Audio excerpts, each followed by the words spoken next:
Now, in your book, you said you're missing something, and that something was Jesus. When did you come to that realization? When did you make it real? It was this time, 2002, when I pulled on side of the road to commit that suicide. They had got my license plate. I done another robbery. And I was back in Harris County again. But this time, uh, I looked so bad, man. My, you can count my ribs, man. Head big. I was dead. I just hadn't laid down yet, pretty much. But when I got to the counter, I just had my mattress. I got my deodorant and whatever the stuff they give me. And so when I got to the cell block, a guy came to me and said, "Hey man, you want me to help you find your, wherever you live at, living quarter?" I said, "Yeah." So I was on the second row. He said, "Let me get your mattress and everything." But I noticed though, Clint, in the side of my eye, I looked, I saw a bunch of people holding hands, and at that time it was called a prayer circle. I said, "Man, what they doing over there?" So I went on up to my room. This was on a Thursday. So I slept Thursday. I slept Friday. So Saturday morning, I woke up. Now I'm sober, but my body was craving for food. I was hungry, and they called chow time. And so when I went down there, I got my tray, and so I ate my tray, and I seen the guy come and say, "Hey man, when you get through eating, you wanna come and join the prayer circle?"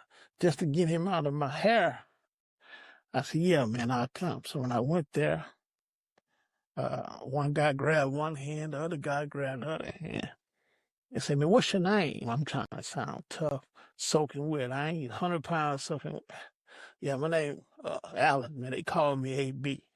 They said, "Okay, well, what you in there for?" So I'm thinking, wow, these cats trying to come up on me. I say, "Robbery, man." So how much time can you do? In my mind, none, fool. How much time can I do? But anyway, though, he said, I'm just trying to be generous. And I said, I can do 10 years. And that Monday I went to court. And sure enough, I got 10 years. And that was the turning point of my life. I said, I got back and they said, "Well, what happened?" I said, "Man, I got that 10 years, man." And the guy that invited me to the press circuit said, I already knew that. He said, "You know why I asked you your name?" He said, "No, you have to identify yourself." She said, "You know why I asked you what you did?" He said, "You have to confess the things that you did." And you know what I asked you? How much time can you do? He said, "You have to ask and you shall receive." And he said, "You have to call those things that are not as though they were." And from that day on, my life changed around. And now what I was missing was Jesus. And that's why I wrote the book. I was missing something, and that something was Jesus. I went to AA, I went to NA. None of those, I ain't saying they bad. No, no, no, no. I never say anything against that. But that ain't what I found.